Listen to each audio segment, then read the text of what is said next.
ఇంటోడు ఏలు పెడితే బయటోడు కాలు పెడతారని ఓ శాస్త్రం ఉన్నది. గందుకే పొత్తులున్నప్పుడు కిరికిరి పంచాదులు ఏమైనా ఉంటే సాటుకు మాట్లాడుకోవాలి కానీ నేటుగా మాట్లాడుకున్నారే అనుకోండ్రి నవ్వేటోళ్ళ ముంగట బోర్ల పడ్డట్టు అవుతుంది. విశాఖపట్నంలో ఎమ్మెల్యేలు విష్ణుకుమార్ రాజు, గంటా శ్రీనుసార్ల నడుమ పంచాది గట్లనే ఉన్నది.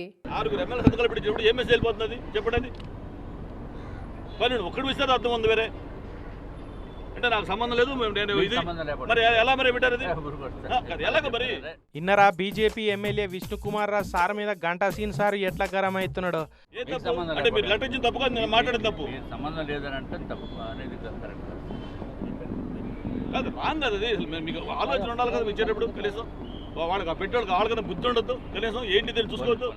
మరి ఏంది వీళ్ళ లొల్లి అంటే విశాఖపట్నంలో ఉన్న ఫిలిం నగర్ కల్చరల్ క్లబ్కు పాత సర్కారు ఉండగా భూములు లీజుకి ఇచ్చిందట. ఇక అలా 33 ఎకరాల జాగా లీజుకి ఇచ్చిన దాని మీద కాయిదాల సరిగా లేదని కలెక్టర్ను కలిసి వినతి పత్రం ఇద్దామనుకున్నారట. కానీ గంటా సార్కు తెలియకుంటేనే విష్ణు సార్ పోయి కలెక్టర్ను కలిసిండట. ఇక ఆ సంగతి మీద గంటా సార్ గుస్సా అయిపోయాడు బాగా. నిన్న విశాఖపట్నం డిప్యూటీ మేయర్ అవిశ్వాసం మీటింగ్ ఒడిచినాక బయటకు వచ్చి ఇట్లా బయసు పెట్టుకున్నాడు కార్ల కూర్చొని. ఆడ తప్పు ఎందుకు పల్లాసినికి ఇస్తాను గట్టిగా తప్పుగా పడండి. స్టేట్ ప్రెసిడెంట్ ఎలా చేస్తాడు? నీ తప్పు నా తప్పు కాదు, అదేం పడుతుంది.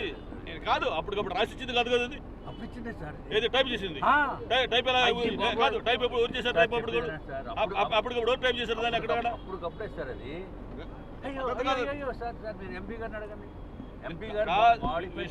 విష్ణు అది wrong. First of all attitude is wrong.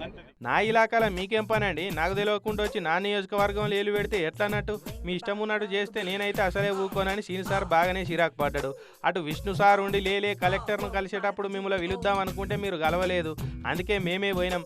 Sorry అండి, ఇంకోసారి అట్లా కాదులేండి అనుకుంటా ఏదో సంజాయించాడు. ఇక అటెంక ఇద్దరు షేకాండ్ ఇచ్చుకొని వెళ్ళిపోయారు.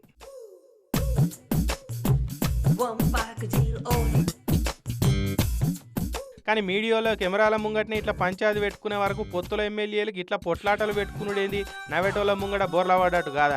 మంచి మందిలే చెప్పాలి, చెడు చెవులే చెప్పాలంటారు కానీ మందిలనే ఇట్లా దుమ్మెత్తి పోసుకుంటే ఎట్లుంటుందని ఆడున్నోళ్ళు బీరిపోయారట. కానీ కూటమి పార్టీ లీడర్లకు ఐకమత్యమే మహాబలం అనే నీతి కథలను మళ్ళోసారి కూసుండబెట్టి గుర్తు చేయాల్సిన ఆవశ్యకత చాలా అర్జెంటుగా ఉన్నదని అనుకుంటున్నారట ఇలా కయ్యాలు చూస్తున్నోళ్ళు. మీరు ఇంకొక అపోజిషన్ పార్టీ నేను ఒక అపోజిషన్ పెడితే ఒక రైట్ మాట్లాడుకోవచ్చు కాదు కదా? కరెక్ట్ కాదు. ఏం లేదు సార్.